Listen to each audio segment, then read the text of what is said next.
tentang nama. Ini kok lalu limpat. Kalimat atau bahasanya lalu limpat itu lebih pas. Pegawai yang abang jadikan sebagai pegawai ataupun pramusaji di lalu limpat. Ini saya perhatikan kok laki-laki semua ini. Saya selalu menjaga daripada perasaan seorang istri di rumah. Berdasarkan penelusuran Midik TV ini, bahwa kedai lalu limpat itu di waktu-waktu sholat tertentu tutup.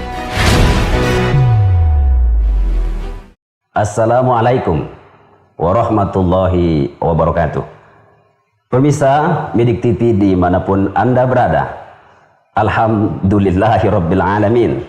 Berjumpa kembali dengan saya Hayadi Ridhoi pada program acara Bincang Midik, yang pada kesempatan kali ini kita akan berbincang-bincang tentang usaha warkop. Wow, kenapa warkop? Kenapa bukan dakwah? Kenapa bukan syiar? Dan juga kenapa bukan pergerakan Islam? Sebagaimana tayangan-tayangan kita sebelumnya. Jangan kemana-mana.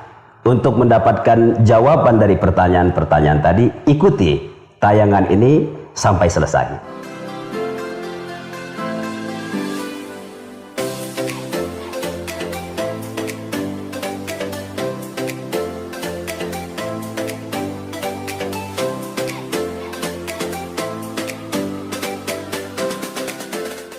Pemirsa Midik TV dimanapun Anda berada, untuk membahas tema kita pada kali ini, kita sudah kedatangan owner, salah satu owner pemilik warkop di Kabupaten Ketapang ini yang terbilang sukses dan memiliki manajemen dan pengelolaan usahanya yang kami lihat berbeda dengan warkop yang lain.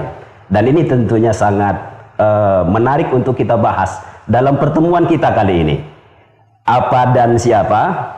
Langsung saja kita sapa Abang Erik Robiansah. Assalamualaikum warahmatullahi wabarakatuh. Waalaikumsalam warahmatullahi wabarakatuh. Bang Erik, barangkali Bang Erik kami berikan kesempatan untuk menyapa pemirsa Midik TV sekaligus pelanggan Abang terlebih dahulu. Silakan Bang.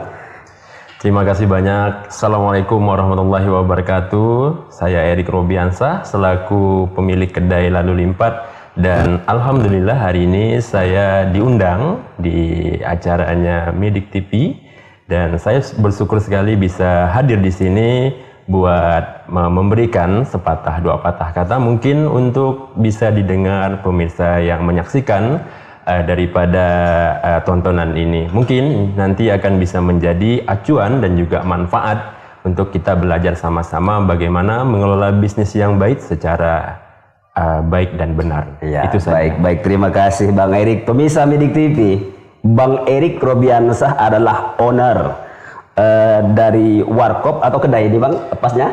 Lebih enaknya kita nyebutnya kedai lalu limpat ya. Kedai lalu limpat. Alamatnya di Jalan Panjaitan, Kecamatan Delta Pawan, Kabupaten Ketapang. Bagi penikmat kopi tentu tidak asing dengan nama dan tempat kedai lalu limpat ini. Ya, langsung saja kita kupas bagaimana sih Bang Erik ini dalam menjalankan usahanya. Namun sebelum ke pertanyaan yang substansial, barangkali kami ingin tanya, Abang Erik ini usianya sekarang berapa ini? Saya alhamdulillah sekarang 32 tahun. 32 tahun ya Bang ya? Sudah tua kan? Masya Allah. Luar biasa, muda, ganteng, cerdik, dan tentunya sudah memiliki usaha yang sukses. Sangat menginspirasi ini pemirsa. Ini tentunya edukasi buat kita bahwa untuk membuka usaha dan sukses dalam bidang usaha itu tidak mesti harus menunggu usia tua. Betul sekali. Kalau saya perhatikan Abang ini baru usia 25 tahun. Baik Bang, kita akan mulai. Pertama kami ingin menanyakan tentang konsep awal Abang membuka usaha kedai lalu limpat ini. Kenapa bukan usaha yang lain, atau jangan-jangan ini usaha warisan dari keluarga? Gimana ini Bang? Ya, sebenarnya kalau kita bicara konsep dari awal, begitu saya resign dari salah satu perusahaan penjualan kendaraan, dan konsep awal kita, saya bukan bidangnya menjual kopi atau pengen jual minuman. Awalnya saya pengen, kalau saya tidak salah itu, awalnya saya pengen menjual salah satu minuman es tebu waktu itu, bukan kopi, tapi es tebu waktu itu. Tapi berbicara masalah kesempatan, waktu itu kesempatan untuk modalnya saya untuk membuat gerobak, kemudian saya untuk buat bahan segala hal, itu mungkin saya belum punya modal waktu itu. Jadi awalnya saya ngikut teman untuk jadi foundernya atau pengelola di tempat usahanya beliau, yaitu salah satu warung kopi yang berada di DI Panjaitan juga waktu itu. Jadi memang awalnya sama sekali saya tidak pernah niat untuk ngebuka warung kopi awalnya. Awalnya saya hanya pengen jualan es tebu di pinggiran jalan seperti itu. Kemudian terniat, bahkan terrealisasi ini usaha kedai kopinya ini, gimana ceritanya Bang? Jadi ceritanya waktu itu kan begitu saya resign dari salah satu perusahaan tersebut, saya belum dapat kerjaan ini Kang. Istri satu, anak juga satu kan.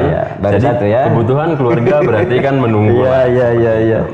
Jadi mau tidak mau ya kita harus banting dulu, banting tenaga, banting pikiran. Akhirnya saya kerjalah di tempat orang, ngebantu untuk ngelola usahanya. Dari bagian manajemen, kemudian desain, kemudian juga dengan bagaimana mengumpulkan pelanggan.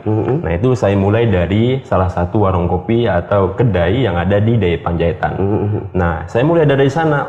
Nah 1 tahun saya berkembang di tempat usaha teman saya tersebut, dan saya berpikir nih mungkin saya harus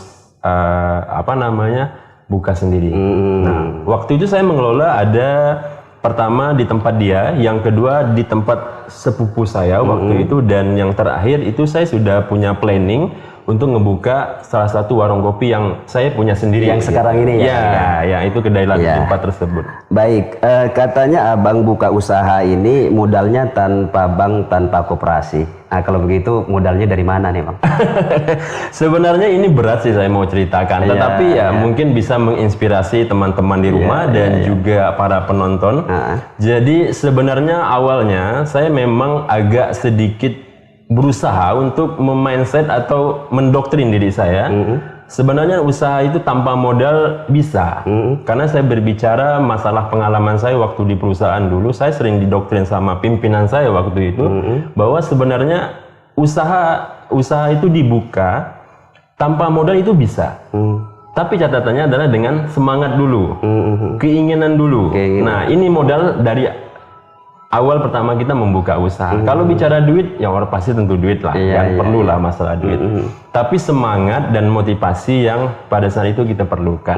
Nah, bicara masalah kenapa sih tidak menggunakan perbankan, kemudian kenapa saya tidak menggunakan koperasi waktu itu, ya saya ambil garis tengahnya aja. Saya berusaha untuk ngerekrut teman-teman saya yang punya uang pribadi untuk diinvestasikan ke bisnis saya.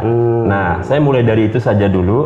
Saya pikir mungkin mengajak teman itu lebih baik ketimbang saya bertergantungan terhadap perbankan atau pihak koperasi.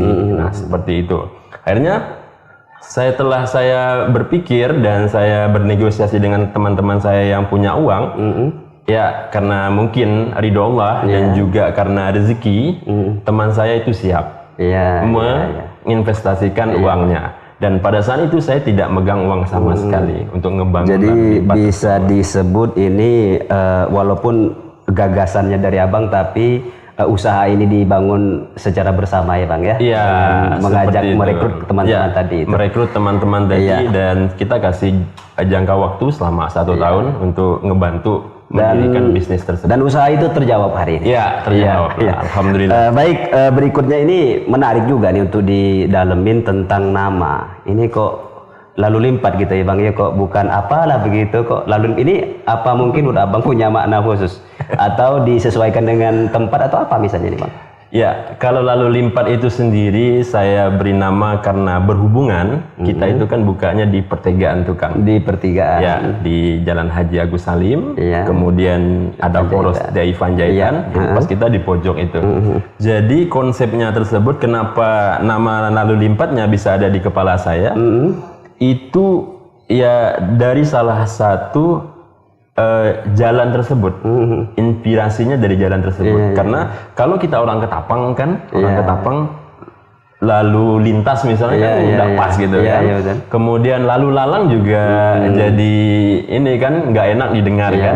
Tapi kalau bahasa Ketapang yang benar-benar hari-hari orang itu bisa langsung mengingat kalimat atau bahasanya, lalu limpat itu lebih pas menurut saya. Karena tanpa mereka datang ke warung kopi lalu limpat juga kan hari-hari juga jangan lalu limpat lah, jangan lewat depan orang tua gitu kan. Jadi pertimbangan utamanya bahwa nama lalu limpat itu mudah lebih diingat seperti dan itu. Kemudian posisinya pun memang ada di pertigaan, tepat sekali, di ujung Agus Salim sama dengan Panjaitan. Nah itu makanya adanya nama lalu limpat. Ya, pemirsa, untuk selanjutnya ini Bang Erik, kami ingin mendalami tentang pembinaan yang Abang lakukan terhadap pegawai-pegawai Abang ini. Tetapi sebelum ke sana, saya ingin mempertanyakan tentang rekrutmen pegawai yang Abang jadikan sebagai pegawai ataupun pramusaji di lalu limpat. Ini saya perhatikan kok laki-laki semua ini.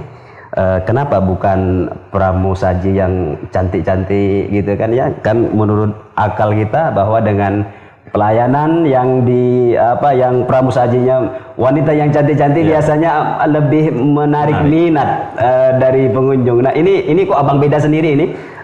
Saya perhatikan pun juga dari pegawai-pegawainya ini ya juga ada memenuhi standar pramugara lah gitu. Gimana itu Bang? Siap. Iya. Karena memang saya itu ada 3 hal yang saya dasarkan kenapa saya harus merekrutmen laki-laki sebagai pegawai saya. Yang pertama adalah saya melihat batas maksimal tenaga mereka itu terbatas.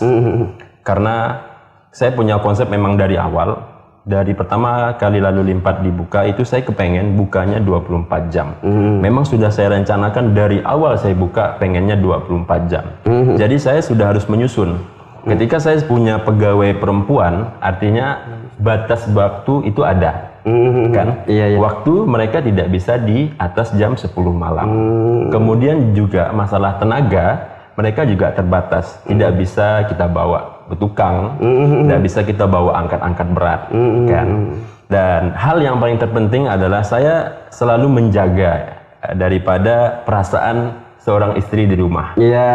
Karena saya rasa ini kalau usaha yang kita bangun, istri di rumah merasa was-was karena adanya mungkin pegawai kita yang ada di tempat kita bekerja, kan sisi fitnahnya ada mungkin salah satu pikiran perempuan mungkin nggak tahu gitu kan. Jadi untuk menjaga rasa was-wasnya dia di rumah, mendingan saya udahlah laki-laki aja. Jadi saya mau pulang jam berapapun, dari jam 7 pagi ketemu jam 7 malam, jam 7 malam ketemu jam 7 pagi, ya nggak ada apa-apa kan. Berarti nggak ada cemburu dan nggak ada rasa betul kan? Pemirsa Midik TV, inilah salah satu yang menginspirasi kenapa kemudian kita ingin melakukan galian-galian ataupun perbincangan-perbincangan lebih dalam dengan Bang Erik Robiansa ini selaku owner dari kedai lalu limpat.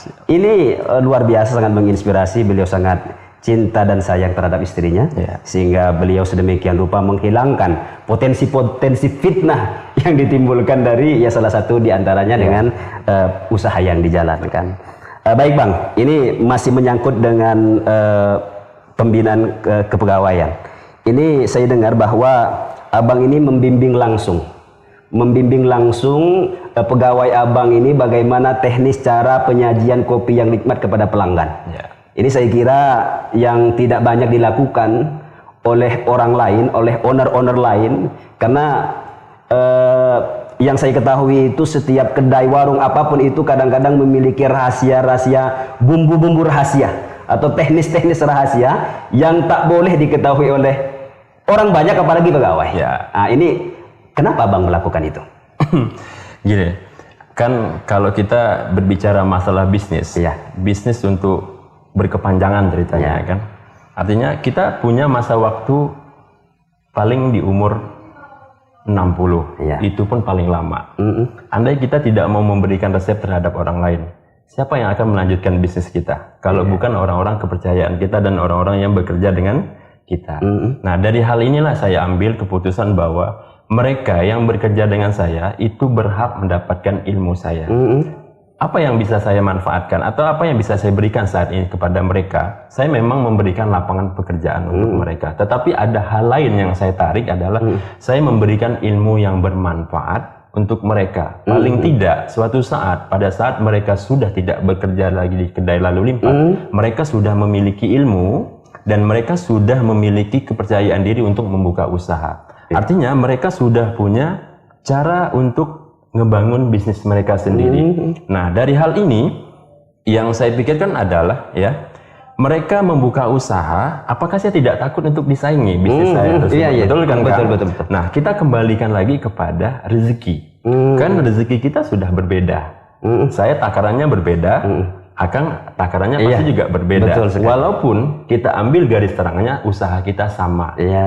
Dari hal ini saya tarik adalah kesimpulannya, saya hanya membagikan ilmu yang bermanfaat untuk mereka. Siapa tahu nanti mereka sukses, bisa membuka warung kopi yang sama seperti saya, bisa menghidupi istrinya, bisa menghidupi anaknya, mereka bisa berbagi, bersedekah kepada orang lain.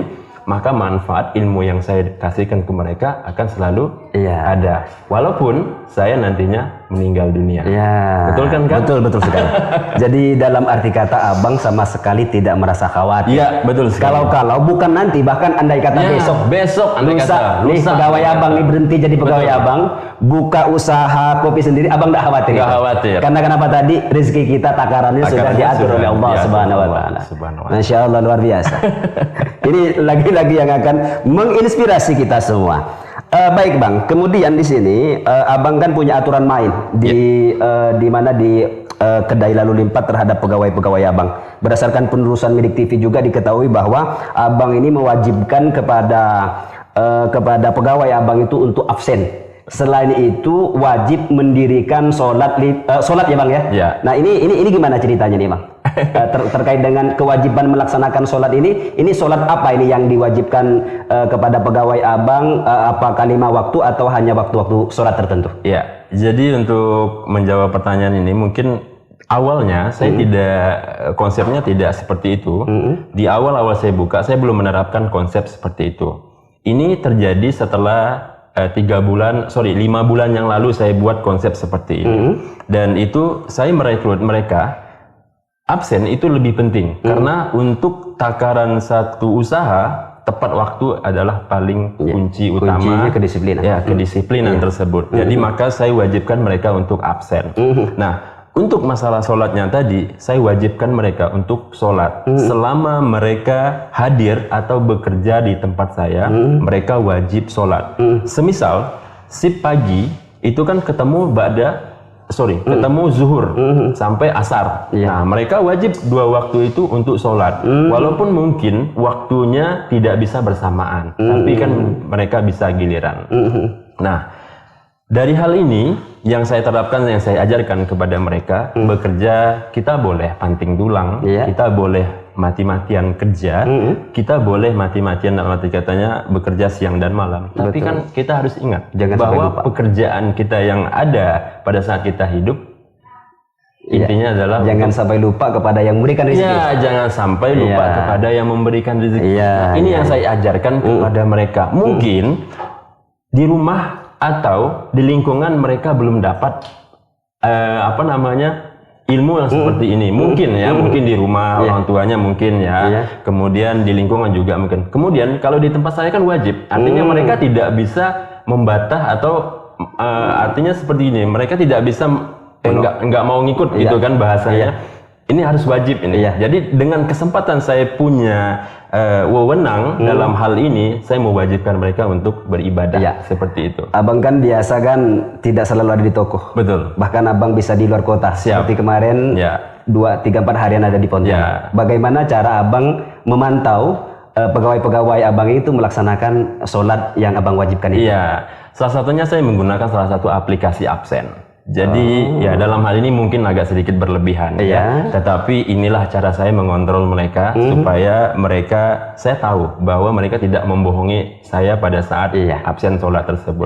Walaupun kita bicara ini agak sedikit berlebihan, tetapi inilah fungsinya dari aplikasi tersebut supaya menjaga ritme mereka tetap di posisi pada saat masuk mereka harus wajib sholat. Kalau sudah waktu masuknya sholat. Dan abang tentunya tetap menerapkan prinsip kepercayaan kepada pegawai bang ya. Pegawai tadi. Ya. Berikutnya ini bang. Ya. Masih tentang sholat. Siap. Juga berdasarkan penelusuran Midik TV ini bahwa kedai lalu limpat itu di waktu-waktu sholat tertentu tutup. Kalau tidak salah itu Jumat dan Maghrib. Ya. Kenapa ditutup? Abang tidak takut rugi di waktu-waktu ini pelanggan yang seharusnya minum di kedai abang kemudian karena ditutup dia pindah ke pelanggan toko lain misalnya. Gimana? Alhamdulillah karena memang udah diniatkan dari awal ya bahwa kita membuka usaha itu pengen cari keberkahan, bukan karena hanya semata-mata mencari keuntungan. Jadi maka konsep daripada hal ini itu bisa terrealisasi, artinya bisa berjalan dengan baik. Salah satu itu tadi konsepnya kalau sudah waktu masuknya sholat Jumat itu ada jeda 20 menit kita harus tutup toko atau kedai kita. Sekalipun ada pengunjung atau ada pelanggan sedang walaupun sekali ada pengunjung yang ada kita beritahukan kita akan masuk waktu sholat Jumat kurang lebih 15 menit. Ada pemberitahuan. Ini salah satu dakwah yang saya berikan kepada pelanggan yang tidak bisa saya berikan secara gimana ya memberitahukannya, ayo bang kita sholat jangan gitu kan, mungkin agak terlalu berlebihan. Namanya dakwah bilhan. Tapi saya menggunakan dakwahnya dengan cara, ayo mengajak mereka dengan cara ya udah waktunya sholat Jumat kami tutup dulu. Nanti habis sholat Jumat kita buka lagi. Baik bang. Ini juga masih berbicara tentang penelusuran Midik TV nih. Pelanggan abang ini kalau kami perhatikan ini dari berbagai stratifikasi sosial nih, pelanggan abang nih. Ada yang anggota DPR, pengacara, aparat keamanan ini, polisi, Polri, kemudian tentunya muda-mudi, Bang ya. Nah di sini yang kabar kita dengar ya bang, di sana ada kain khusus. Yang kami dengar itu ada kain khusus yang diperuntukkan untuk menutup sesuatu nih, ya bang ya. Nah ini kain apa sih pak sebenarnya? Ini mungkin ada bisikan-bisikan tetangga. Jadi gini, sebenarnya kain itu saya khususkan untuk bagi perempuan yang datang ke kedai lalu limpat. Manfaatnya adalah ketika yang wanita datang ke kedai, kita kan tidak bisa melarang mereka untuk datang ke kedai. Artinya wanita yang pakaiannya itu melebihi daripada lutut, betul kan? Nah saya mengkhawatirkan dari hal ini, makanya saya siapkan 5 lembar kain untuk menutup aurat mereka. Walaupun terkadang apa yang kita sampaikan ke mereka, mereka juga belum tentu mau terima. Tapi kan kita sudah berusaha sebaik mungkin menjaga formalitas atau kedai kita. Kan gini, kan lalu limpat itu kan banyak laki-laki sekali tuh. Banyak kan nongkrongnya kan banyak laki-laki. Betul sekali. Kalau ada perempuan yang datang pakai celana pendek lah gitu kan. Nah, ini kan akan jadi sudut pandang para laki-laki. Nah, sebenarnya tidak ada masalah gitu kan. Pribadi kita buka warung tidak masalah. Cuman saya pribadi aja yang sedikit merasa wah ini agak mungkin tanggung jawab saya untuk mengingatkan. Atau paling tidak nih sedikit nih saya arahkan untuk pengunjung tidak terlalu melihatlah seperti itu aurat yang ada. Yang melakukan penutupan ini abang sendiri atau pegawai abang? Pegawai. Saya sudah informasikan pegawai, tolong kalau ada pelanggan kita yang perempuan yang melebihi daripada lutut pakaiannya diinformasikan bahwa kita ada kain penutup supaya dia juga enjoy bang. Kan duduk itu kan kalau dia tidak enjoy selalu diperhatikan laki-laki lain juga tidak enjoy jadinya. Jadi kan membuat suasana itu jadi tidak enak. Pernah itu dilakukan bang? Pernah 1 kali kita. Pernah 1 kali? Itu 1 kali berhasil, 1 kali juga yang kita jalan itu komplain orang. Komplain. Kenapa nih harus ditutup? Kan kita juga duduk nongkrong gitu kan. Kalau mereka selama komplain kita sudah lakukan ya nggak apa-apa. Jadi tergantung dari mereka maunya kayak gimana. Yang penting awalnya sudah kita sampaikan bahwa seperti begini prosedur yang ada. Kita lihat memang pelanggan atau konsumen di kedai lalu limpat ini memang mayoritasnya kami perhatikan itu adalah lelaki ya bang. Laki-laki. Dan jarang sekali yang perempuan. Apa karena penerapan aturan tadi itu ya Bang ya? Kalau aturan kan baru-baru ini aja nih, baru-baru 5 bulan yang lalu saya berpikiran ini mungkin harus seperti ini. Karena sudah dulunya kan lalu lintas itu kan laki-laki pengunjungnya, ibu-ibu milenial yang perempuan itu jarang. Gitu. Karena saya setelah ngerubah konsep yang warung kopi kekinian, mungkin pembeli saya itu sudah bukan bapak-bapak lagi sekarang, udah ada ibu-ibu, pada garis gadis sudah masuk ke tempat kita. Nah itu maka saya terapkan konsep tersebut. Iya. Baik. Setiap kesuksesan itu kan pasti ada pihak-pihak yang berperan ya Bang ya. Iya. Ini pertanyaan berikutnya ini sebelum ke sana maksud saya ingin menanyakan ke Abang itu tentang suka duka nih. Pahit manis dalam menjalankan usaha ini, dan tentunya kan tidak langsung sesukses yang seperti yang kita lihat. Iya. Pasti jatuh bangun, ada persoalan-persoalan di dalamnya. Betul. Bisa sedikit diceritakan? Iya. Persoalannya itu di waktu. Waktu terkadang ya suka dukanya awalnya saya harus membuka itu, saya harus standby di kedai itu kurang lebih 18 jam. Nah, kan cukup lama waktunya. Betul. Kan. Jadi suka dukanya itu ya kita harus ngelayani konsumen sendiri, menghandle perabotan sendiri, gitu kan. Jadi bekerjanya sendirilah waktu itu. Sebelum ada karyawan yang sampai sekarang saya rekrut 26 orang kan. 26 yang orang pegawai hari ini. Ya, awalnya saya kerjakan sendiri. Nah, salah satu suka dukanya itu tadi, waktu kita di kedai itu lebih banyak dibanding sekarang.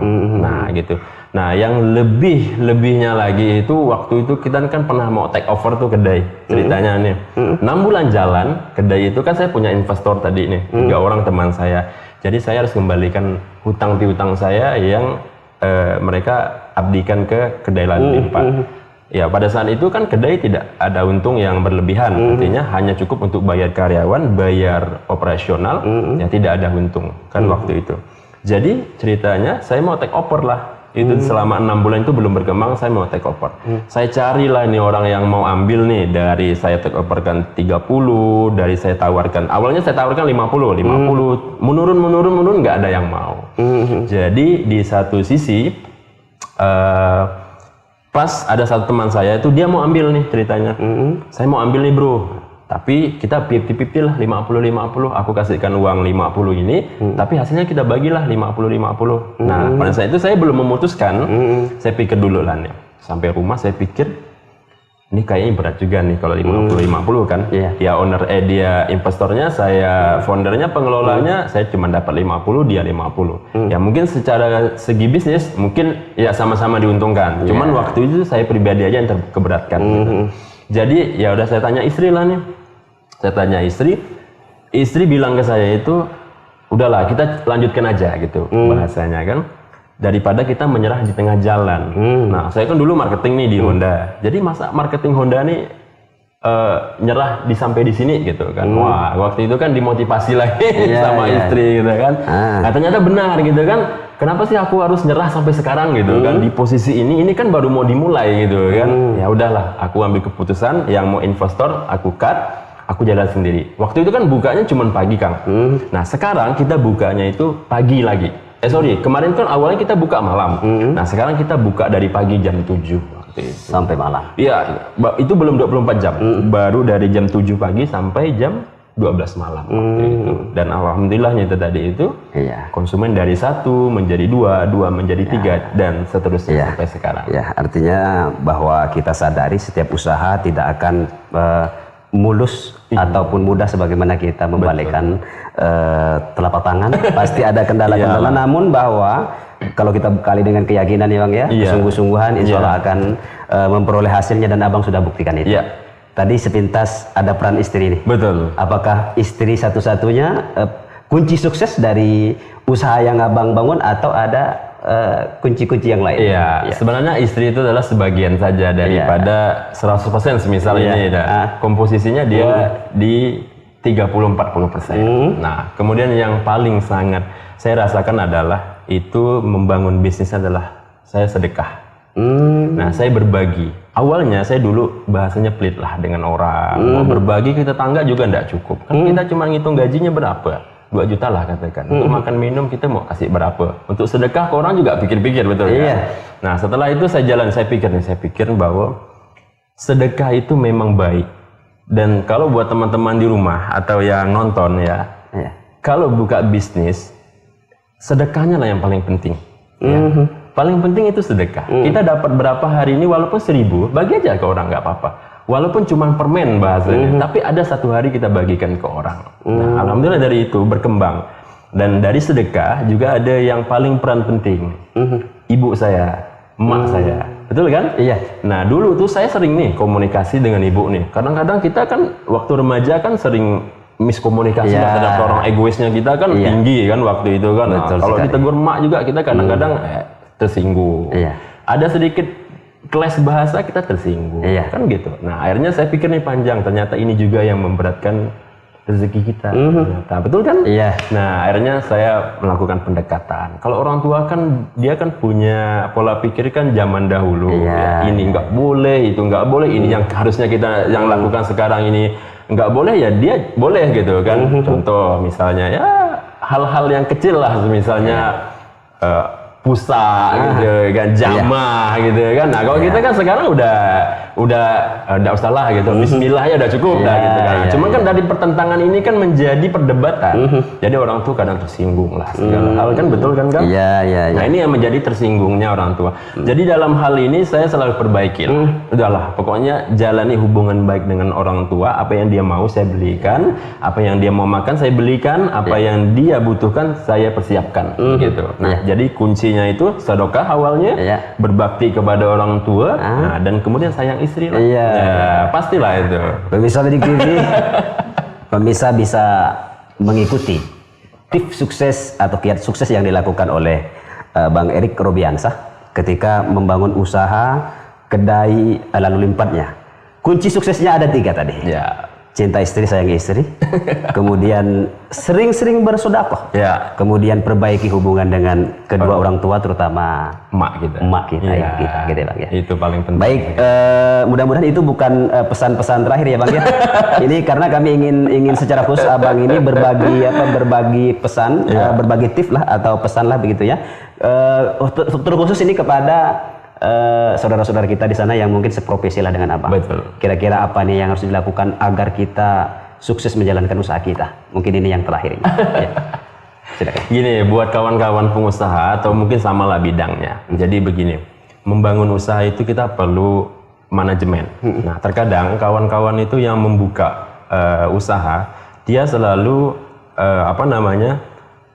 selalu menyiapkan berapa sih uangnya, berapa sih budgetnya, kan itu pastilah ya Kang ya. Semua orang tuh pasti akan menyiapkan uang.